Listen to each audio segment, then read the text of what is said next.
बिस्मिल्लाहिर्रहमानिर्रहीम। अस्सलाम वालेकुम डियर स्टूडेंट्स। पिछले लेक्चर्स में हमने डिस्कस किया था रिस्पायरेशन को और ह्यूमन रिस्पायरेटरी सिस्टम को। रिस्पायरेशन के बारे में मैंने ये बताया था कि रिस्पायरेशन एक ऐसा प्रोसेस है जिसमें ऑक्सीजन फूड के साथ मिलके एनर्जी प्रोड्यूस कर देता है। और उसके साथ साथ ह्यूमन रिस्पायरेटरी सिस्टम में मैंने ये बताया था कि जो ऑक्सीजन हम बॉडी के अंदर लेते हैं वो किन किन रास्तों से गुजरता है और फिर किस तरीके से ब्लड के अंदर शामिल हो जाता है। और इसी तरीके से जो रिस्पायरेशन प्रोसेस के नतीजे में कार्बन डाइऑक्साइड प्रोड्यूस हो चुका है वो फिर किस तरीके से ब्लड से आके हमारे लंग्स में आते हैं और फिर हम किस तरीके से उसको बाहर निकाल देते थे।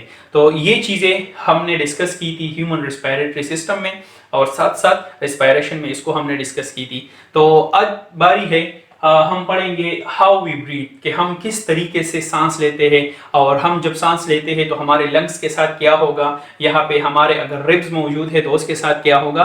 तो ये चीज़ें हम डिस्कस करेंगे और हम साथ साथ में ये भी डिस्कस करेंगे कि जब हम सांस लेते हैं तो उसके अंदर कौन कौन से गैसेस शामिल होते हैं जो कि हमारे बॉडी के अंदर चले जाते हैं, और जब फिर हम सांस छोड़ देते हैं तो उसके अंदर फिर कौन कौन से गैसेस शामिल होते हैं जो कि हमारे बॉडी से बाहर निकल आते हैं। तो सबसे पहले यहाँ पे हम डिस्कस करेंगे कि हम सांस किस तरीके से लेते हैं। तो सांस लेने में जाहिर सी बात है सबसे पहले लंग्स तो इन्वॉल्व होंगे, क्योंकि लंग्स के जरिए ही हम सांस लेते हैं। लेकिन लंग्स के अलावा यहाँ पे इन्वॉल्व होते हैं रिब्स और डायफ्राम मसल्स। कौन कौन सी चीजें इन्वॉल्व है लंग्स के अलावा? एक रिब्स इन्वॉल्व है और एक डायफ्राम मसल्स इन्वॉल्व है। ये बेसिकली सांस को लेने में मदद देते हैं। ये बेसिकली सांस को लेने में मदद देते हैं ये रिब्स और डायफ्राम मसल। रिब्स क्या होते हैं? रिब्स हमारे यहाँ पे मौजूद है, यहाँ पे ये जो आप लोग देख सकते हो ना, यहाँ पे मैंने उसका डायग्राम भी बनाया है। इसी तरीके से हर एक इंसान की बॉडी के अंदर यहाँ पे ये मौजूद होते हैं और इन रिब्स का काम ये है प्रोटेक्शन ऑफ लंग्स। ये क्या करते हैं? Protection of lungs. ये हमारे लंग्स की हिफाजत भी करते हैं, क्योंकि लंग्स तो बहुत नाजुक है, वो आसानी से उसको डैमेज हो सकते हैं, लेकिन इसी रिब्स की वजह से वो लंग्स और ये हमारा हार्ट जो यहाँ पे इसके अंदर मौजूद है ये उसकी हिफाजत कर देते हैं। और उसके साथ साथ डायफ्राम मसल क्या है? तो डायफ्राम मसल डोम शेप होते हैं।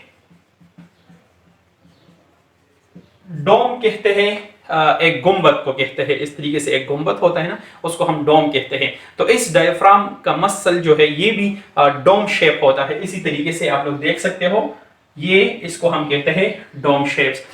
तो रिब्स क्या करते हैं? ये प्रोटेक्शन ऑफ लंग्स करते हैं और साथ साथ में डायफ्राम मसल्स ये डोम शेप होते हैं और ये भी सांस लेने में मदद देती है। अब यहाँ पे हम डिस्कस करेंगे कि ये किस तरीके से सांस लेने में मदद देती है। तो सबसे पहले अगर हम डिस्कस करें इनहेलेशन को, इनहेलेशन का मतलब ये है कि जब हम सांस बॉडी के अंदर लेते हैं, जब हम हवा बॉडी के अंदर लेते हैं तो वहां पे फिर क्या होगा। तो इनहेलेशन प्रोसेस के दौरान फिर क्या होता है? इनहेलेशन प्रोसेस के दौरान जब हम सांस लेते हैं तो इसी तरीके से हमारे ये जो रिब्स होते हैं ना ये थोड़े से बाहर की तरफ आ जाते हैं। आप लोग भी नोटिस करते होंगे कि जब भी हम सांस लेते हैं तो ये रिब्स थोड़े से बाहर की तरफ आ जाते हैं, थोड़े से मूव होते हैं बाहर की तरफ। और उसके साथ साथ ये हमारा जो डायफ्राम वाला मसल है ना, इसका ये शेप डोम शेप है, लेकिन ये थोड़ा सा फ्लैट हो जाएगा। फ्लैट होने का मतलब ये है कि ये थोड़ा सा सीधा हो जाएगा। इसकी ये डोम शेप जो होती है ना ये थोड़ी सी खत्म हो जाती है थोड़े टाइम के लिए। तो हम कहेंगे कि एक इनहेलेशन प्रोसेस के दौरान हमारे रिब्स मूव आउट होते हैं, बाहर की तरफ निकल आते हैं जब हम सांस को अंदर लेते हैं। और उसके साथ साथ ये डायफ्राम मसल्स का ये जो डोम शेप होता है ना ये थोड़ा सा खत्म हो जाता है, ये डोम शेप फ्लैट हो जाएगा। और उसके साथ साथ यहाँ पे हमारे लंग्स के अंदर कैपेसिटी बढ़ेगी, हमारे लंग्स वो थोड़े से बड़े हो जाएंगे, थोड़े से साइज में लार्ज हो जाएंगे। मैं दोबारा बता देता हूँ कि जब हम सांस लेते हैं इनहेलेशन प्रोसेस के दौरान हमारे रिब्स मूव आउट होते हैं, बाहर की तरफ निकल आते हैं। हमारे डायफ्राम मसल्स की जो यहाँ पे डोम शेप होती है ना वो थोड़े से फ्लैट हो जाएंगे और हमारे लंग्स के अंदर स्पेस बढ़ जाएगा। और जब यहाँ पे स्पेस बढ़ेगा तो सांस हमारे बॉडी के अंदर चला जाता है। इसी तरीके से ये होती है इनहेलेशन। दोबारा सुन ले, इनहेलेशन प्रोसेस के दौरान चेस्ट हमारी जो रिब्स होते हैं ना ये साइज में बड़े हो जाते हैं, बाहर की तरफ निकल आते हैं। साथ साथ में डोम शेप डायफ्राम मसल वो भी थोड़ा सा फ्लैट हो जाएगा और लंग्स के अंदर स्पेसेस ज्यादा हो जाएंगे, लंग्स थोड़े से बड़े हो जाएंगे। इसी तरीके से हम सांस आसानी से अंदर ले सकेंगे। इसके बाद फिर दूसरा प्रोसेस यहाँ पे होता है एक्सहेलेशन। एक्सहेलेशन, अच्छा एक्सहेलेशन में क्या होगा? एक्सहेलेशन का मतलब ये है कि जो ऑक्सीजन या जो एयर हमने अपने बॉडी के अंदर लिया है, हमने अपने लंग्स के अंदर लिया है, वो बाहर भी निकल जाएगा उसी प्रोसेस में। तो एक्सहेलेशन में हमने जो एयर बॉडी के अंदर ली है वो बाहर निकल जाएगा। अब वहां पे फिर किस तरीके से होगा? हमने तो सांस ले ली, हमारे चेस्ट बाहर आ गया और उसके साथ साथ हमारे डायफ्राम मसल भी थोड़े से फ्लैट हो गए, लेकिन जब हम उस सांस को छोड़ते हैं तो हमारा ये बाहर की तरफ निकला हुआ चेस्ट दोबारा अपने पोजीशन पे चला जाएगा, दोबारा अपनी पोजीशन पे चला जाएगा। और उसके साथ साथ हमारा जो डायफ्राम मसल था उसका डोम शेप तो खत्म हो चुका था, लेकिन यहाँ पे उसकी जो डोम शेप है ना वो दोबारा वापस आ जाएगा और वो अपने शेप को दोबारा रिकवर कर पाएगा। इसी तरीके से तो हमारे लंग्स का जो स्पेस है वो भी कम पड़ जाएगा और इसी तरीके से वो सांस या वो जो एयर होती है ना वो हमारे बॉडी से दोबारा बाहर की तरफ निकल जाती है। मैं दोबारा बता देता हूँ कि जब एक्सहेलेशन प्रोसेस होती है ना, मतलब ये है कि हमारे बॉडी के अंदर ऑलरेडी सांस बढ़ी हुई है, हमारे लंग्स के अंदर ऑलरेडी सांस मौजूद है। तो एक्सहेलेशन प्रोसेस के दौरान हमारे जो चेस्ट बाहर निकल आई है वो दोबारा अपनी पोजीशन के अंदर चली जाएगी। इसके साथ साथ जो डायफ्राम मसल है उन्होंने जो अपनी डोम शेप को लॉस की थी ना वो दोबारा अपने डोम शेप में वापस आ जाएंगे और लंग्स का जो स्पेस है वो बहुत ज़्यादा कम हो जाएगा और इसी तरीके से एयर हमारे बॉडी से बाहर निकल जाएगा। एक और मर्तबा सुन ले, इनहेलेशन में हमारे रिब्स ये थोड़े से बाहर की तरफ आते हैं और डोम शेप ये उसका खत्म हो जाएगा, वो फ्लैट हो जाएगा, तो लंग्स का स्पेस बढ़ेगा, हवा अंदर आ जाएगी। एक्सहेलेशन में रिब्स जो बाहर आ चुके हैं वो अपनी दोबारा अपनी पोजीशन पे चले जाएंगे और जो डायफ्राम मसल है वो अपने डोम शेप को दोबारा हासिल करेंगे और इसी तरीके से लंग्स का स्पेस दोबारा कम हो जाएगा और एयर वहां से बाहर निकल जाएगा। तो इसी को हम कहते हैं इनहेलेशन और एक्सहेलेशन और इसी तरीके से हम ब्रीथिंग करते हैं। अच्छा, अब यहाँ पे ये हमने तो कहा कि ये रिब्स बाहर की तरफ आते हैं, रिब्स वापस अपनी जगह पे चले जाते हैं। तो ये रिब्स किस तरह करता है? तो दोनों रिब्स के दरमियान जितने भी रिब्स है, मिसाल के तौर पर ये वाला एक रिब है, ये इस रिब के साथ कनेक्टेड है, इसके दरमियान मौजूद है एक किस्म का मसल जिसको हम कहते हैं इंटरकोस्टल मसल। इसको हम कहते हैं इंटरकोस्टल मसल।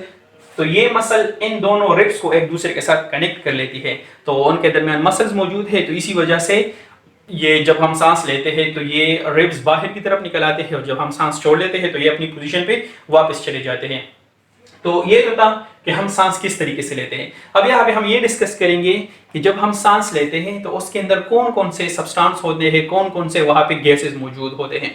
तो आप सबको पता होना चाहिए कि हमारे एटमॉस्फेयर के अंदर 78% नाइट्रोजन है, 28% उसमें ऑक्सीजन है और 0.03% वहाँ पे कार्बन डाइऑक्साइड मौजूद है और इसके अलावा कुछ नोबल गैसेस भी मौजूद है, लेकिन उसका मिकदार बहुत ज़्यादा कम है।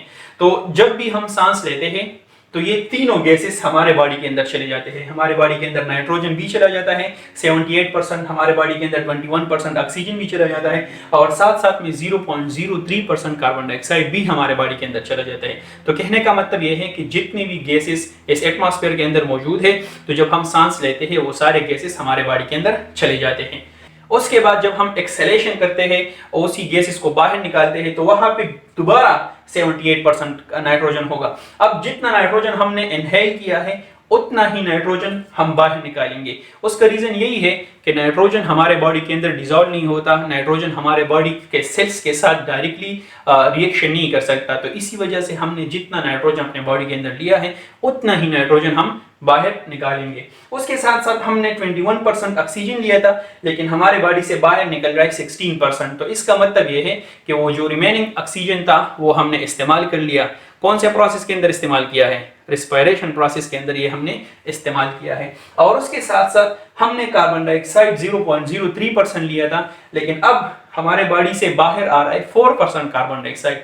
तो उसका रीजन यही है कि ये कार्बन डाइऑक्साइड कहाँ पे बना था? पिछले लेक्चर्स में मैंने बताया था कि ये कार्बन डाइऑक्साइड रेस्पिरेशन प्रोसेस के नतीजे में बनते हैं और इसी वजह से ये कार्बन डाइऑक्साइड फिर ज्यादा होते हैं जब हम सांस छोड़ते हैं, क्योंकि वहां पे रेस्पिरेशन प्रोसेस के दौरान बहुत ज्यादा मिकदार में कार्बन डाइऑक्साइड बना है। तो जब हम सांस छोड़ देते हैं तो उसी में फिर वो कार्बन डाइऑक्साइड हमारे मुंह से बाहर निकल आते हैं या हमारे नोज के जरिए वो बाहर निकल आते हैं। और उसके साथ साथ इसमें भी कुछ मिकदार में वाटर होते हैं और ये यहाँ पे भी वाटर होते हैं। जब हम सांस लेते हैं तो उसमें भी वाटर की मिकदार थोड़ी सी होती है, वाटर इस तरह नहीं लेकिन वेपर्स की मिकदार होती है। और उसके साथ साथ जब हम सांस को छोड़ देते हैं तो वहां पे भी वाटर वेपर्स होते हैं, लेकिन जब हम सांस छोड़ते हैं तो वहां पे वाटर की मिकदार ज्यादा होती है और जब हम सांस लेते हैं तो वहां पे वाटर की मिकदार कम होती है। रीजन ये है क्योंकि रिस्पिरेशन प्रोसेस के दौरान वाटर प्रोड्यूस होता है और उन वाटर का बाहर निकलना भी जरूरी है। तो इसी वजह से एक्सहेलेशन के दौरान कार्बन डाइऑक्साइड भी ज्यादा है और वाटर की मिकदार भी थोड़ी सी यहाँ पे ज्यादा होती है। तो एक मर्तबा हमारे बॉडी के अंदर ऑक्सीजन आ गया, तो ये मैंने उस दिन भी बताया था, अब मैं दोबारा बता देता हूं कि जब एक मर्तबा हमारे बॉडी के अंदर ऑक्सीजन आ गया, हमारे बॉडी के अंदर ऑलरेडी मौजूद होते हैं फूड, और ये फूड हमने खाया है, अपने मुंह के जरिए हमने खाया है और ये हमारे स्टमक के अंदर पहुंच चुका है और स्टमक के अंदर उसकी ब्रेकडाउन हो चुकी है। जो पहला चैप्टर था वहां पे आप लोगों ने ये पढ़ा है कि जब हम फूड खाते हैं तो फूड हमारे स्टमक के अंदर चला जाता है और उसके साथ साथ वहां पे फिर उसकी डाइजेशन हो जाती है और डाइजेशन के बाद फिर वो हमारे स्मॉल इंटेस्टाइन से या लार्ज इंटेस्टाइन से शामिल हो जाते हैं ब्लड के अंदर और फिर ब्लड उसको पूरे बॉडी के अंदर कैरी कर लेते हैं, उसको लेके जाते हैं। तो इसी तरीके से जब ऑक्सीजन फूड मॉलिक्यूल के साथ रिएक्शन कर लेता है, ऑक्सीजन हमने इस रास्ते से ले लिया जो अभी मैंने जिक्र कर दिया और फूड हमने खाया था और ये हमारे स्टमक में मौजूद है और वहां से फिर ब्लड के अंदर शामिल हो जाता है। तो इसी तरीके से जब ऑक्सीजन और फूड एक दूसरे के साथ मिलते हैं तो ये हमें बना के दे देते हैं कार्बन डाइऑक्साइड प्लस वाटर और प्लस यहाँ पे एनर्जी हासिल होती है। ये कार्बन डाइऑक्साइड और ये वाटर, ये तो यहाँ पे हमने कहा कि एक्सेलेशन में ये बाहर निकल गया, हमारे बॉडी से एक्सेलेशन में वो कार्बन डाइऑक्साइड और वाटर बाहर निकल जाता है और उसके मुकाबले में जो एनर्जी होती है ना, फिर वो हम अपने बॉडी के अंदर उसको इस्तेमाल कर लेते हैं, क्योंकि हर एक इंसान को एनर्जी की ज़रूरत है। जितने भी लिविंग ऑर्गेनिज्म मौजूद है हर एक को एनर्जी की ज़रूरत पड़ती है और ये एनर्जी इसी रिस्पायरेशन प्रोसेस की मदद से वो हासिल करते हैं। जितनी भी एक्टिविटीज़ वो करता है वही सारे जितनी भी एक्टिविटीज़ वो करता है हर एक एक्टिविटी में एनर्जी का इस्तेमाल हो जाता है और ये एनर्जी रिस्पायरेशन प्रोसेस की मदद से उसको हासिल हो जाती है। मैं समरी बता रहा हूँ थोड़ा सा जल्दी दोबारा, मैं समरी एक्सप्लेन करने जा रहा हूँ दोबारा।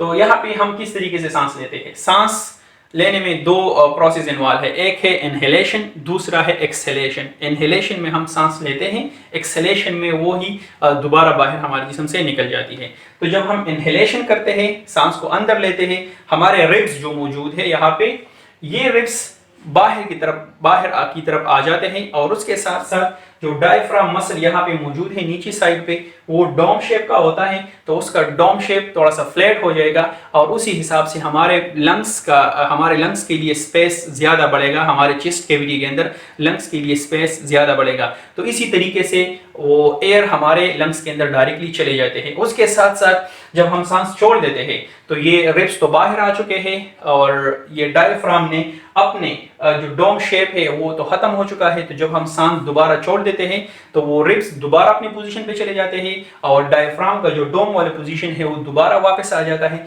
और इसी तरीके से लंग्स के लिए स्पेस कम पड़ जाता है और लंग्स अपने एयर को बाहर दोबारा निकाल देता है। तो इसी तरीके से हम सांस लेते हैं और फिर जब हम सांस लेते हैं तो उसमें 78% नाइट्रोजन, 21% ऑक्सीजन, 0.03% कार्बन डाइऑक्साइड और कुछ वाटर के मॉलिक्यूल्स होते हैं। और जब हम एक्सहेलेशन करते हैं तो फिर वहां पे 78% नाइट्रोजन, 16% ऑक्सीजन और 4% कार्बन डाइऑक्साइड होता है।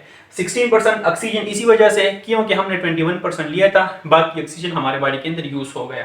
और उसके साथ साथ कार्बन डाइऑक्साइड ज्यादा इसी वजह से है क्योंकि कार्बन डाइऑक्साइड हमारे बॉडी के अंदर ऑलरेडी प्रोड्यूस हो चुका है और उन कार्बन डाइऑक्साइड का बाहर निकालना जरूरी है। तो इसी वजह से एक्सहेलेशन में कार्बन डाइऑक्साइड की मिकदार ज्यादा होती है। जब हम ऑक्सीजन को अंदर ले लेते हैं तो उस ऑक्सीजन के साथ फूड मिल जाता है और उसके नतीजे में कार्बन डाइऑक्साइड, वाटर और एनर्जी प्रोड्यूस हो जाती है।